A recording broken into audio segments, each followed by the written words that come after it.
Welcome to the Law Firm Growth Podcast, where we share the latest tips, tactics, and strategies for scaling your practice from the top experts in the world of growing law firms.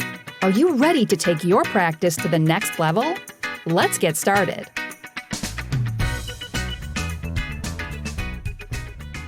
Hey everybody, welcome back to the Law Firm Growth Podcast, and I am here with the number one hack that you need to explode your law firm marketing right now. I'm just kidding.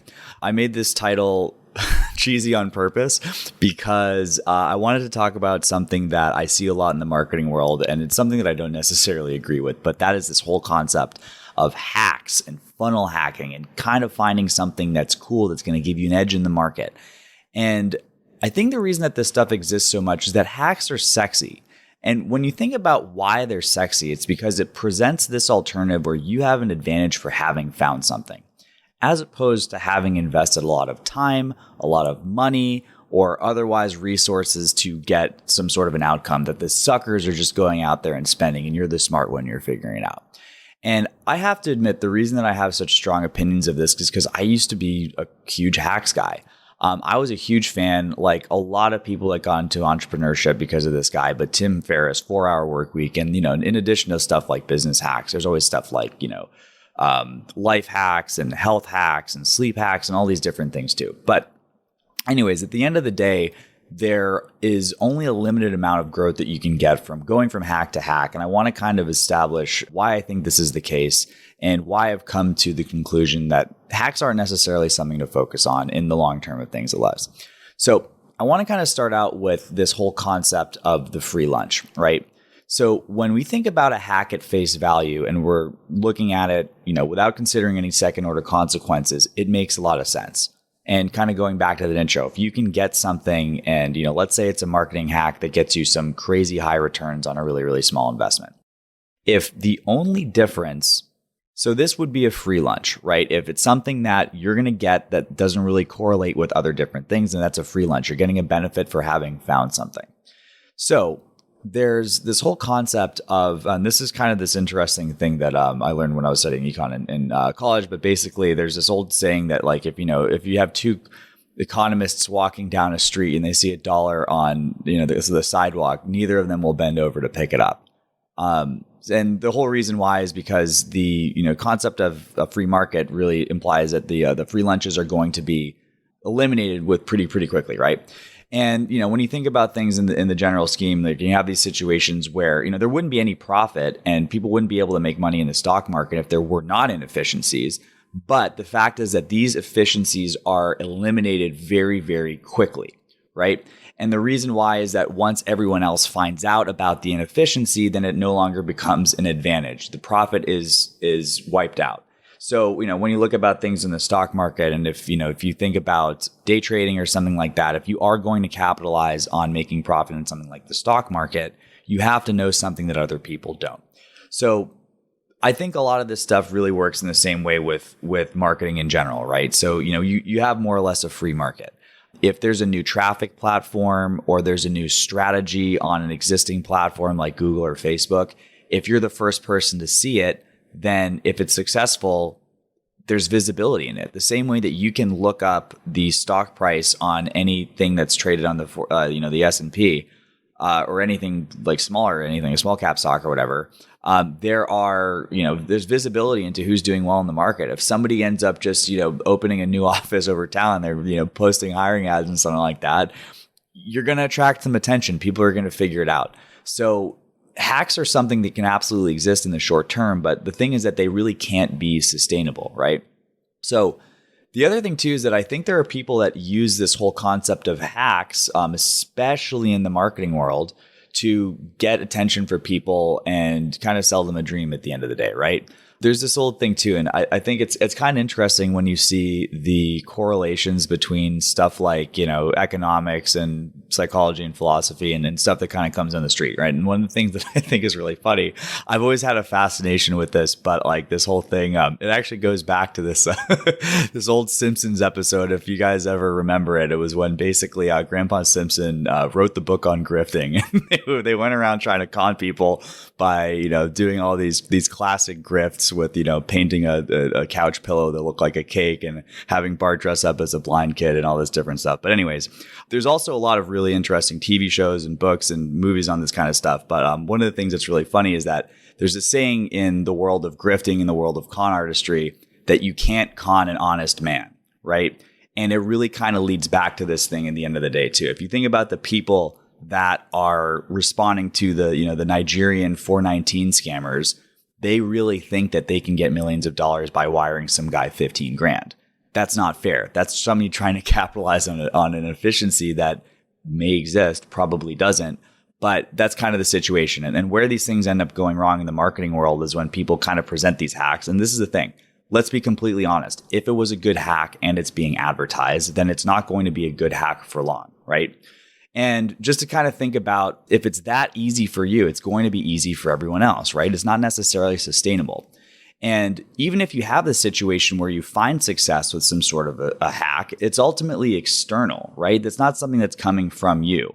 And, if you kind of think about this whole situation, like, this is kind of a corny line. This is one of the only things I wrote down for this. But, Warren Buffett isn't investing in game stock, right? Like, they're not seeing these meme stocks and day trading. What Warren Buffett does is he focuses on investing in companies for the long term. Building moats is a big thing that comes up in the whole Warren Buffett, Charlie Munger ideology, right?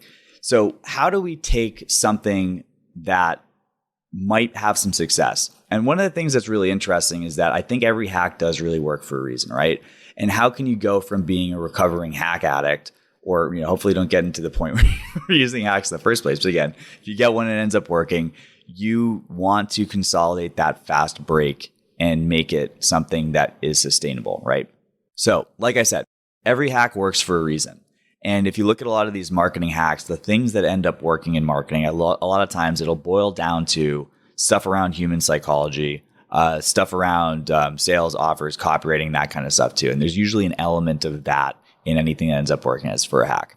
So the thing is that every hack can be boiled down to this. And this is something that's referred to as first principles thinking. So you need to engineer stuff backwards towards the first principles. So, and to kind of think about this too, this isn't something that I came up with by any means. This is something I believe it dates back to Aristotle. But if you ever read biographies on some of the great thinkers, Warren Buffett being one of them, Elon Musk is really into this approach. This was how he was able to reverse engineer a lot of the stuff that worked with rockets and build it back from, again, those first principles up to something different. But basically, it's this theory that anything, any success, any field kind of boils down to these fundamental elements that can be essentially the building blocks of creating something sustainable. So just to make it a little bit easier of a metaphor, right? This would be like, if you think about building a bridge, right? There are the day laborers and, even the tradesmen and the advanced people that are laying the bricks and welding the rafters and all that different stuff. And then there's the engineer who built the bridge. So you could probably take the foreman and that team and, maybe even one of the day laborers and take that blueprint and build that bridge somewhere else on the river. But the engineer had the ability to draft those plans from scratch. And the reason why he did that was because he, probably took 5, 6, 7, 8 years to learn calculus and physics and all those really, really challenging things. And that's what he's able to use those base principles to not only build the bridge right there, but if he needed to go to a different state, country, elevation, altitude, span, he would be able to build another bridge from those base principles, right? And again, like I said, the foreman could probably, shift that bridge 50 feet down the river and build the same one, but he doesn't know how to create a bridge, right? There's a huge difference between know how and know why. And that's essentially what first principles boils down to, right? And the thing is, it's very, very tempting to stick around with hacks because you don't have to, go through the equivalent of 5 years of engineering school to have success. That foreman can keep building bridges. But the thing is that if you have this situation, and this is one of the things that, I'm not going to get into the specifics, but, there's certain communities out there that advocate hacking into, funnel hacking other people's stuff. And that's the thing too. Like you can get know-how, but you're not going to understand know-why unless you're really, really looking into it, right? But again, copying is something that's been a part of marketing for a really long time, but there's different ways to do it. So like I said, if you have something and you're able to just copy and paste and just do this in some other place, then that's good. That's well, it's not good, but that can get you success in a lot of instances. It's not going to get you sustainable success, but you can at least get an outcome, right? But if you really want to get to the point where you are responsible for your own success and you're not waiting for people who understand first principles basically steal their ideas from, you need to understand the first principles yourself, right? And to be able to take the time and invest into, the psychology, the copywriting, the offers, structuring things in a way, the actual, building these different things on tech platforms, if that's your jazz, like that is something that ends up ultimately becoming sustainable, right? And the actual knowledge that allows you to create these things, to be the engineer who can build the bridge anywhere, is a moat. And this is something that that's what Warren Buffett and Charlie Munger talk about all the time. So, but the thing is that building moats is hard. It's way easier to just do the other thing too. So I think honestly, that's basically what I'm trying to get here, right? My ultimate hack is to forget about hacks. Do the damn work, right? Read the books on copywriting, read the books on sales, go in the market and learn. The best information that isn't in books is the stuff that you learn from trying your own stuff, seeing what works, seeing what didn't work, and taking a step back to analyze it. Why did this work? Why did this not work?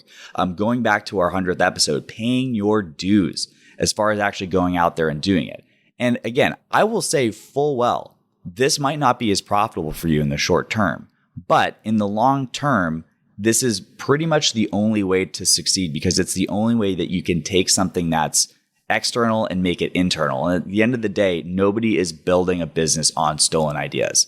So that is that. I encourage all you guys to go out there, do the hard work, do some serious thinking about the stuff that you're doing. And if you do and you keep your head in the game, I promise you will find success. So that is it for this episode. I will catch the rest of you guys next week, Tuesday at 8 a.m. on the Law Firm Growth Podcast.